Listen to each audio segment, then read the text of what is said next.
इतनी कठिन तपश्चर्या करने के बाद भी यदि मन में क्रोध की अग्नि जल रही हो तो व्यर्थ है यह महान तपश्चर्या। क्रोध में आकर अग्नि शर्मा ने अनशन तो ले लिया, किंतु क्या उनके मन में जल रही वो क्रोध की अग्नि शांत होगी? एक तरफ जहां अग्नि शर्मा के मन में क्रोध की अग्नि जल रही है, तो दूसरी ओर महाराज गुणसेन के जीवन में एक गुरु का प्रवेश होने वाला है। कौन बनने वाले हैं महाराज गुणसेन के गुरु? कैसे होंगे आखिर उनके गुरु? और महाराज गुणसेन के जीवन में उनका क्या प्रभाव होगा? सवाल अनेक है, किंतु उत्तर सिर्फ एक है। सम्रादित्य महाकथा का यह अगला भाग। तो आइए शीत प्रतिष्ठित नगर के अशोक वन में प्रस्थान करते हैं।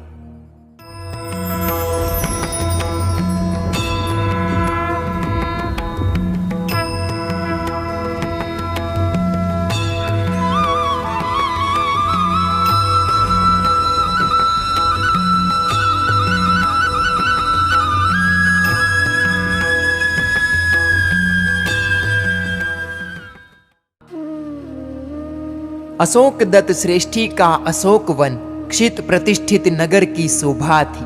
राज्य के उद्यान से भी अशोक वन ज्यादा सुंदर और ज्यादा विशाल था।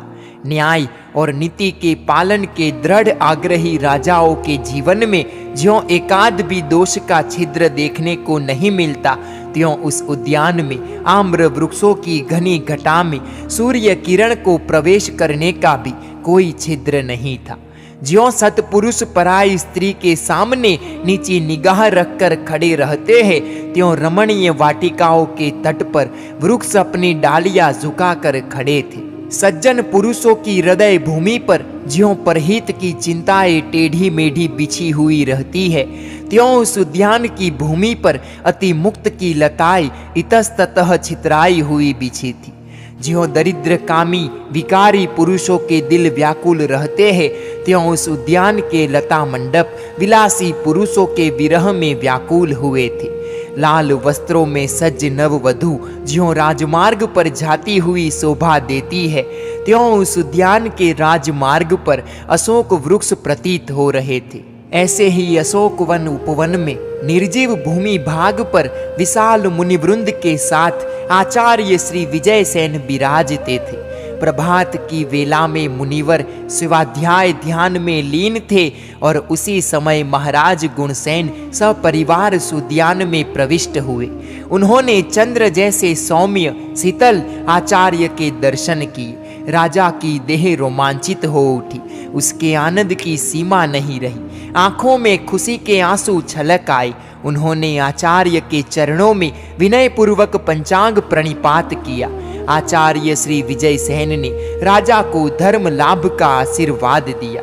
धर्म लाभ का शब्द और धर्म लाभ का ध्वनि श्रुति पट पर टकराते ही राजा गुणसेन को महसूस हुआ कि जैसे उनका शारीरिक और मानसिक तमाम दुख दूर हो गया है। आचार्य श्री को वंदना करने के पश्चात परिवार सहित महाराज ने सभी मुनिवरों को भावपूर्वक वंदना की, कुशल पृच्छा की और उसके बाद आचार्य को प्रणाम करके विनय पूर्वक आचार्य श्री के समक्ष बैठ गए। आचार्य श्री के अद्भुत रूप और स्वच्छ चारित्र पालन की अलौकिक प्रतिभा से महाराज बहुत ही प्रभावित हुए। उन्होंने आचार्य श्री से कहा, भगवंत, मेरे मन में एक जिज्ञासा जगी है। यदि आपकी इजाजत हो तो मैं मेरी जिज्ञासा व्यक्त करूं? राजन, तुम अपनी जिज्ञासा व्यक्त कर सकते हो।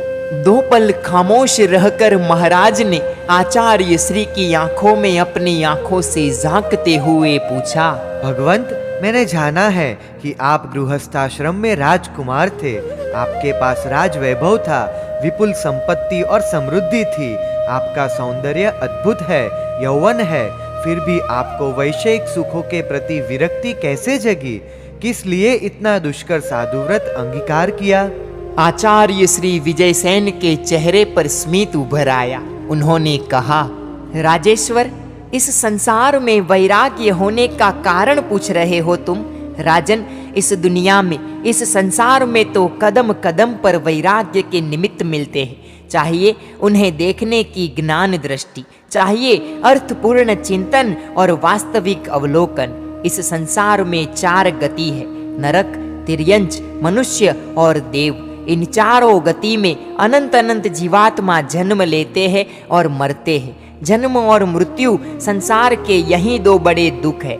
इन 2 दुखों में फंसे हुए जीवों को सुख है ही कहाँ।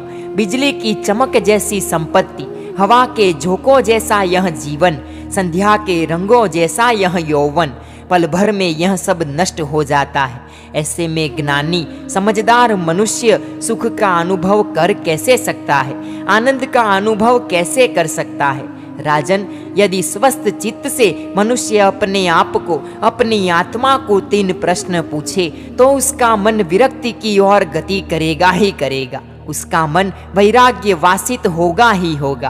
पहला प्रश्न, मैं कौन हूँ? दूसरा प्रश्न, किस लिए यहाँ पर मेरा जन्म हुआ है? और अंतिम प्रश्न, मृत्यु के बाद मेरा किस गति में जन्म होगा? फुर्सत के क्षण जब हो तब ये प्रश्न तुम अपने आप से पूछना, और गुस्से में फनफनाते सांप के फैन जैसे विषय सुखों की भयंकरता के बारे में सोचना। शरद ऋतु के बादल जैसे स्त्रियों के कटाक्षों की चपलता पर विचार करना। हाथी के कान जैसी संपत्ति की क्षणिकता पर चिंतन करना। पेड़ के पत्ते पर या फूलों की पत्ती पर रही हुई ओस की बूंदों जैसे इस जीवन की क्षण भंगुरता पर गहराई से मनोमंथन करना। वैराग्य का दिया अपने आप जल उठेगा। मुझे भी इसी तरह के चिंतन एवं मनन से ही वैराग्य जन्मा था। महाराज, डर, शौक, रोग और प्रियजन का वियोग वगैरह दुखों से आक्रांत इस मनुष्य लोक में सुख है ही कहाँ। है तो कितना है, केवल सुखाभास है। नई माया मरीचिका है, इंद्रजाल है। राजन, वैसा निमित्त भी मिला था और एक ऐसे महाज्ञानी महात्मा का परिचय भी हुआ था। बड़ी रोमांचक है वह घटना, काफी रस भरी है मेरे जीवन की वह कथा और व्यथा। प्रभु, वह सुनने की मेरी जिज्ञासा है, आप सुनाने की कृपा कीजिए। तो सुनो मेरी कहानी। इसी पश्चिम महाविदेह में गंधार नाम का देश है, उसमें गंधारपुर नाम का नगर है। वहाँ का रहने वाला मैं विजयसेन नाम का राजकुमार था। राज पुरोहित सोमवसु का पुत्र विभावसु मेरा प्राण प्रिय दोस्त था। हमारी दोस्ती की प्रशंसा सारे नगर में होती थी। हम साथ खेलते थे, साथ साथ खाते थे, साथ साथ गाते और साथ साथ घूमते थे, साथ साथ ही हमेशा रहते थे। पर न जाने हमारी दिलो जान जैसी दोस्ती को किसी की बुरी नजर लग गई और क्या हुआ, मेरा वह मित्र विभावसु एक दिन अचानक ही रोगग्रस्त हो गया। विभावसु को रोग मुक्त करने के लिए मैंने कई तरह के औषधोपचार करवाए, परंतु उसे जरा भी स्वास्थ्य लाभ नहीं हुआ। रात दिन मैं उसके पास ही रहता था। धीरे धीरे वह मृत्यु की ओर आगे बढ़ रहा था। मेरे दुख की कोई सीमा नहीं रही थी, मेरे दुख दर्द का कोई उपाय नहीं था और एक दिन उसकी मृत्यु हो गई। उसका अग्नि संस्कार कर दिया गया। मेरा मन मेरे मित्र की स्मृति में अत्यंत व्याकुल और बेचैन रहता था। मेरा घूमना फिरना सब कुछ बंद हो चुका था। अच्छा खाना, अच्छा पीना, अच्छा पहनना मैंने सब छोड़ दिया था। मेरा जीवन बिल्कुल नीरस एवं जलते रेगिस्तान जैसा हो गया था। मेरे स्वजन, मेरे स्नेहीजन और सारे प्रजाजन सभी मेरे प्रति हार्दिक सहानुभूति रखते थे। मेरे स्वजन जानते थे कि हम दोनों मित्रों को साधु पुरुषों के पास जाना, उनका परिचय करना, उनकी सेवा करना अच्छा लगता था। एक दिन मेरे कमरे में मैं निराश गुमसुम सा बैठा था और इतने में महामंत्री ने आकर मुझे कहा, कुमार, तुम्हें अच्छा लगे वैसा एक समाचार देने के लिए आया हूँ। मैंने खड़े होकर महामंत्री का स्वागत किया। वो मेरे सामने के भद्रासन पर बैठे और मुझसे कहा, कुमार, गांव नगर में विचरण करते हुए 4 मुनिवर नगर से थोड़ी दूरी पर जो पर्वत है उस पर्वत की गुफा में पधारे हुए हैं और वे वहां वर्षा काल में स्थिरता करने वाले हैं। मुनिवर शांत प्रशांत और तपस्वी प्रतीत होते हैं। महामंत्री जी, मैं अविलंब उन मुनिवरों के दर्शन करने जाऊंगा। महामंत्री चले गए। मैंने कपड़े बदले, नौकर से कहकर मेरा घोड़ा तैयार करवाया। अश्वारूढ़ होकर मैं पर्वत की ओर चला, परंतु मेरे मन में तो मेरे स्वर्गस्थ मित्र के विचार ही उमड़ रहे थे। वह यदि जिंदा होता तो आज हम दोनों साथ साथ मुनिवर के दर्शन करने के लिए जाते। हमारे अश्व साथ साथ चल रहे होते। सोच ही सोच में न जाने कब पर्वत की तलहटी आ गई कि पता भी नहीं चला। अश्व खड़ा हो गया, मैं नीचे उतरा। अश्व को वहीं खुला छोड़कर गुफा की ओर जा रही पर्वतीय पगडंडी पर चलने लगा। यह गुफा मेरी जानी पहचानी थी। इस गुफा में अक्सर योगी, मुनि और तापस लोग ही आते थे। वहाँ रुकते थे और साधना करके अपनी राह पर चल देते थे। मैं और विभावसु उन सब के पास आते जाते रहते थे। मैं गुफा के द्वार पर पहुंचा। मैंने 4 तेजस्वी मुनियों के दर्शन किए।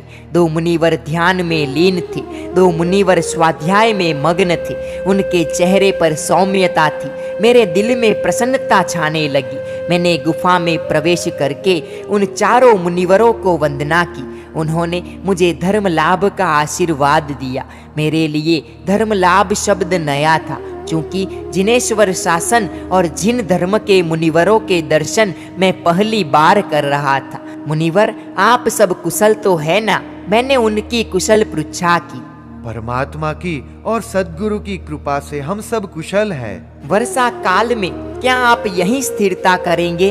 2-4 दिन में ही बारिश शुरू होने के चिन्ह नजर आ रहे थे, इसीलिए मैंने यह प्रश्न पूछा। हाँ महानुभाव, ये वर्षा काल हम इसी शांत या एकांत स्थान में गुजारने की इच्छा रखते हैं। परंतु भगवंत, नगर से दूर होने के कारण भिक्षा के लिए वर्षा काल में आपको तकलीफ तो नहीं होगी? कुमार, हम 4 मुनि महीने महीने के उपवास करने की इच्छा रखते हैं, इसलिए महीने में एक बार ही भिक्षा के लिए नगर में जाना होगा।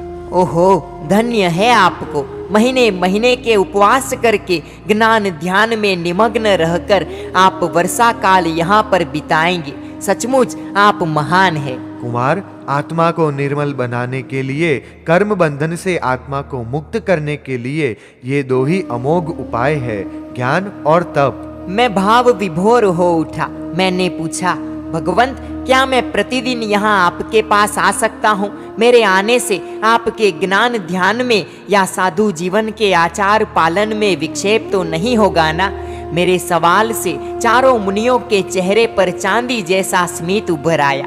ज्येष्ठ मुनिवर ने बड़े वात्सल्य से मुझे कहा, महानुभाव, हमें जिस तरह आत्मकल्याण करना है, वैसे अन्य सुयोग्य आत्मा पर भी उपकार करना होता है। जिनेश्वर भगवंतों की आज्ञा है कि सुयोग्य जीवों को धर्मोपदेश देने में थकना नहीं, परेशान नहीं होना। इसलिए वत्स, तू प्रतिदिन यहाँ पर खुशी से आ सकता है। हम तुझे सर्वज्ञ शासन के तत्वों का बोध देंगे। ओहो, आप कितने करुणावंत हैं। मुझ जैसे अबोध, अज्ञानी, पामर मनुष्य पर आपने अपार करुणा की। आपके पास प्रतिदिन आने से, आपके दर्शन करने से, आपसे ज्ञान एवं बोध प्राप्त करने से मेरी संतप्त आत्मा को अपूर्व शांति मिलेगी। कुमार, आदि, व्याधि और उपाधि से भरे हुए इस संसार में जीव को एकमात्र ही जिन वचन का सच्चा सहारा है। जिनेश्वर के ताप संतापहारी वचनों से ही शांति प्राप्त हो सकती है। मैंने सोचा, ये मुनिराज आज ही विहार करके आए हुए हैं, श्रमित हुए हैं और फिर भिक्षा का समय भी हो चुका है। मुझे अब यहाँ से चलना चाहिए। मैंने मुनिवरों को भिक्षा के लिए निमंत्रण दिया, पुनः उनके चरणों में वंदना की और गुफा में से बाहर निकला। तलहटी में आकर अश्वारूढ़ होकर नगर में वापस लौटा। विभावसु की मृत्यु के पश्चात कई दिनों के बाद मेरे परिवार ने मुझे प्रसन्न मुख मुद्रा में देखा। सभी को आनंद हुआ, सभी के दिल शांत हो गए। मैंने मेरे माता पिता से कहा, पर्वत की गुफा में 4 महान तपस्वी मुनिवर पधारे हैं। उनके दर्शन करके सचमुच मैं धन्य बन गया। उनकी वाणी सुनकर हर्ष विभोर हो उठा। वे 4 महीना उसी गुफा में रुकेंगे और साधना करेंगे। महीने महीने के उपवास करके वे वहाँ रहेंगे। मैं प्रतिदिन प्रतिदिन उन महात्माओं के दर्शन करने के लिए जाऊंगा, उनकी सेवा करूंगा, उनकी धर्मवाणी सुनूंगा। इससे मेरे मन को अपूर्व शांति मिलेगी और प्रसन्नता प्राप्त होगी। माता पिता ने प्रसन्न होकर इजाजत दी। मैंने भोजन किया, मेरे खंड में आकर विश्राम किया। मेरे मन में, मेरी कल्पना में उन 4 मुनिवरों के अलावा और कोई आया ही नहीं। रात में भी उन्हीं के विचारों में खोए खोए कब मुझे नींद ने आ घेरा, मुझे पता भी नहीं लगा। दूसरे दिन सवेरे नित्य क्रम से निपटकर अश्वारूढ़ होकर मैं उन मुनिवरों के पास पहुंच गया। मुनिवरों के चरणों में मैंने आनंदपूर्ण अंतःकरण से वंदना की। उन्होंने मुझे धर्म लाभ का आशीर्वाद दिया। चारों मुनियों को वंदना करके उनसे कुशल पृच्छा की। तत्पश्चात विनय पूर्वक उनके समक्ष बैठा। 3 मुनिवर स्वाध्याय में लीन थे। मैं ज्येष्ठ मुनिवर के पास बैठा हुआ था और मैंने उनसे प्रश्न किया, महात्मन, धर्म का प्रारंभ कहाँ से और कैसे होता है? धर्म का प्रारंभ होता है श्रद्धा से। प्रभु, श्रद्धा का सही स्वरूप समझाने की कृपा करेंगे? अरिहंत ही मेरे परमात्मा, जिनाज्ञा के पालक साधु पुरुष ही मेरे गुरु और सर्वज्ञ प्रणीत धर्म ही मेरा धर्म है। इस प्रकार की दृढ़ मान्यता को श्रद्धा कहते हैं। ये अरिहंत कैसे होते हैं? राग नहीं, द्वेष नहीं, वितराग होते हैं। त्रिकाल ज्ञानी होते हैं। लोकालोक के तमाम द्रव्यों के सर्व पर्यायों के ज्ञाता एवं दृष्टा होते हैं। वे धर्म तीर्थ की स्थापना करने वाले होने से उन्हें तीर्थंकर भी कहा जाता है। तीर्थंकरों के 12 विशिष्ट गुण होते हैं। वे जिस समव शरण में बैठकर धर्म का उपदेश देते हैं, उस समव शरण की रचना देवों के द्वारा की हुई होती है। सोना, चांदी और रत्नों के 3 किलानुमा प्रकार की रचना करके उस पर मणि मुक्ता से जड़ित नयन रम्य सिंहासन रखते हैं। उस पर बैठकर तीर्थंकर भगवान धर्म देशना देते हैं। समव शरण पर अशोक वृक्ष की शीतल छाया रहती है। तीर्थंकर के सिर पर 3 छत्र होते हैं। तीर्थंकर के सिर के पीछे भामंडल होता है। दोनों ओर देव चामर डुलोते हैं। आकाश में देव गुणदुंदुभी बजाते हैं, दिव्य ध्वनि करते हैं और फूलों की वृष्टि करते हैं। लोकालोक प्रकाशक उनका ज्ञान होता है। सभी जीव अपनी भाषा में समझ सके वैसी उनकी वाणी होती है। देव, देवेंद्र और सम्राट उनके चरणों की पूजा करते हैं। जहाँ जहाँ उनका विचरण होता है वहाँ रोग या उपद्रव नहीं होते हैं। वैसे अरिहंत भगवंत होते हैं। वे वितराग होने पर भी क्या दूसरे जीवों को सुखी बना सकते हैं? हाँ, वे स्वयं परम सुखी होते हैं। उनकी शरण में गए हुए जीवों को परम सुखी करते हैं। वे स्वयं बुद्ध होते हैं। उनके चरणों में गए हुए भव्य जीवों को वे बुद्ध बनाते हैं। वे भवसागर को तैर चुके होते हैं। उनकी शरण में गए हुए जीवों को भवसागर से पार लगाते हैं। भगवंत, क्या अरिहंत परमात्मा संसार के जीवों की रक्षा करते हैं? हाँ, अवश्य वे रक्षा करते हैं। जिस तरह ग्वाला उसके पशुओं की रक्षा करता है, जैसे सारथवाह अपने काफिले की रक्षा करता है, और जिस तरह जहाज का कप्तान जहाज में बैठे हुए यात्रिकों की रक्षा करता है, त्यों परमात्मा अरिहंत उनकी शरण में गए हुए जीवों की रक्षा करते हैं। ऐसे परम करुणावंत परमात्मा के प्रति तो सहज रूप से श्रद्धा पैदा हो सकती है। अरे कुमार, तू यदि तेरी आंखों से उन अरिहंत परमात्मा को देखे तो घर बार और स्नेही स्वजन सभी को बुलाकर उनका अनन्य प्रेमी बन जाए। अद्भुत और अद्वितीय उनका रूप और लावण्य होता है। घंटों बीत जाए उन्हें एकटक देखते हुए, फिर भी आंखें थकती नहीं कि दिल भरता नहीं। घंटों तक उनके सामने खड़े भी रहे तो भी थकान महसूस होने का नाम नहीं।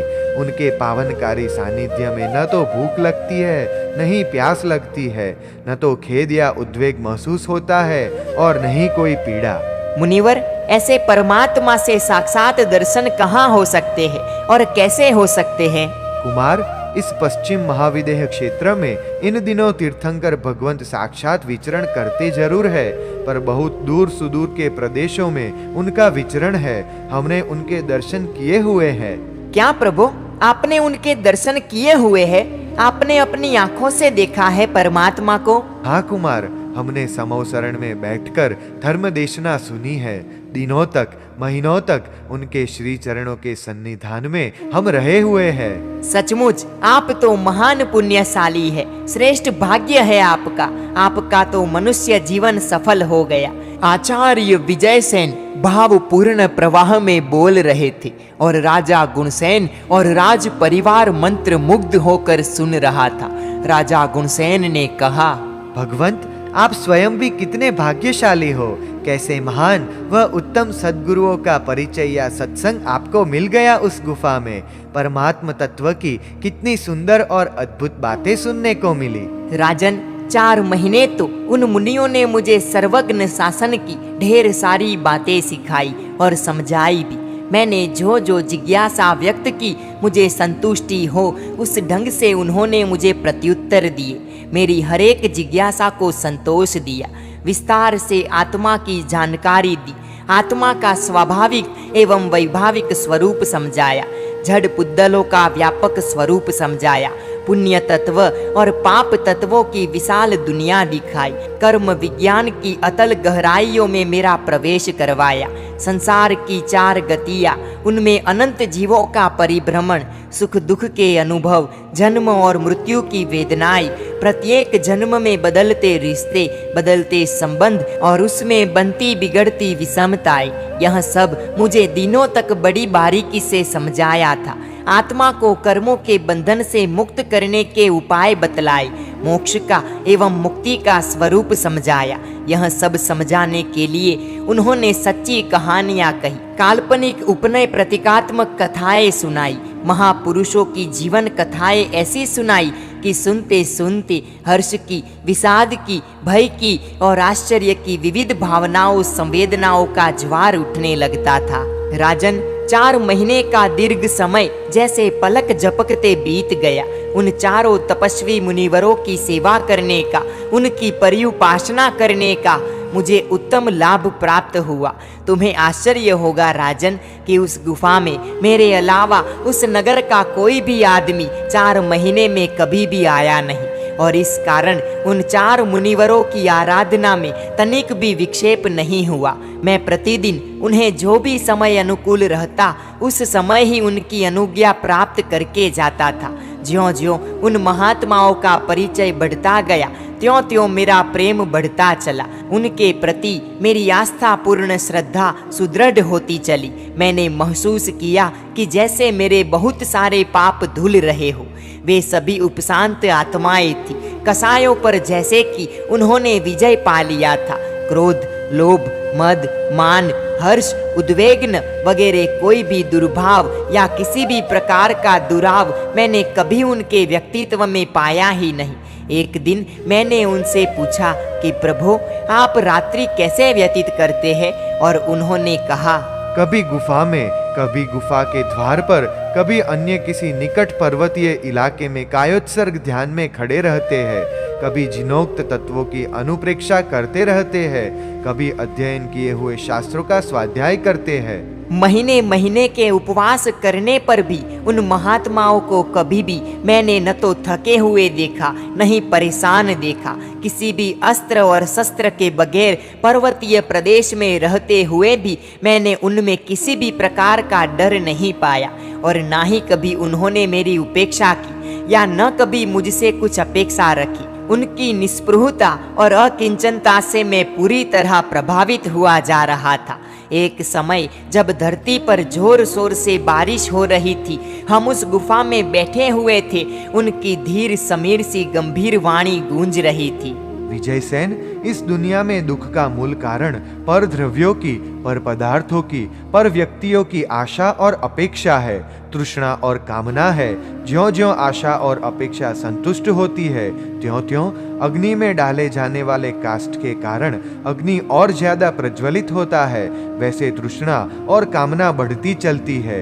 इनकी न तो सीमा है, न कहीं अंत है। इसलिए सुखी होने का सही रास्ता है उन आशाओं से, अपेक्षाओं से, तृष्णा और कामनाओं से मुक्त हो जाना। हम स्वजन, परिजन और वैभव की आशा से मुक्त हो गए हैं। उन सब की कोई अपेक्षा नहीं रही है। अब हम इस शरीर से संबंधित अपेक्षाओं से मुक्त होने के लिए प्रयत्नशील हैं। उनकी मेरे ऊपर कृपा बरस रही थी। मैं कभी कभी उन्हें पूछ बैठता था, क्या आपको कभी भी वैषयिक वासनाएं एवं दैहिक आवेग परेशान नहीं करते? और वे कुछ स्मित के साथ कहते थे, वत्स, वासना को उठने का अवसर मिले या निमित्त मिले तब वह जगेगी ना। 8 प्रहर की दिन रात की हमारी दिनचर्या ही इस तरह की है कि वे बेचारी वासनाएं मृत प्राय बन चुकी है और तपश्चर्या उन वासनाओं को दूर हटाने का अमोघ उपाय है। और फिर ज्ञान ध्यान में परम तृप्ति का अनुभव करने वाला मन वासनाओं की गंदगी में खेलना पसंद ही नहीं करता है। कुमार, अब तो आत्म ध्यान में जिस परमानंद की अनुभूति होती है उसी में तृप्ति मिलती है। मुनिवरों का सहवास एवं सानिध्य मेरे लिए परम तृप्ति का कारण बन गया। भगवंत, उन महात्माओं की ऐसी अमृतमय वाणी सुनकर आपको कैसा आत्मसंवेदन होता था? राजन, वह तो शब्दों में व्यक्त हो ही नहीं सकता। उसकी अभिव्यक्ति के लिए पर्याप्त शब्द है ही नहीं। सही बात है आपकी प्रभु। आज मैं खुद भी वैसा ही कोई संवेदन अनुभव कर रहा हूँ जिसे कहने के लिए शब्द नहीं है मेरे पास। राजन, मेरे उत्कृष्ट आत्म संवेदन की घड़िया तो तब आई कि जब चातुर्मास के 4 महीने पूरे हो चुके थे। ऐसा क्या हुआ भगवंत?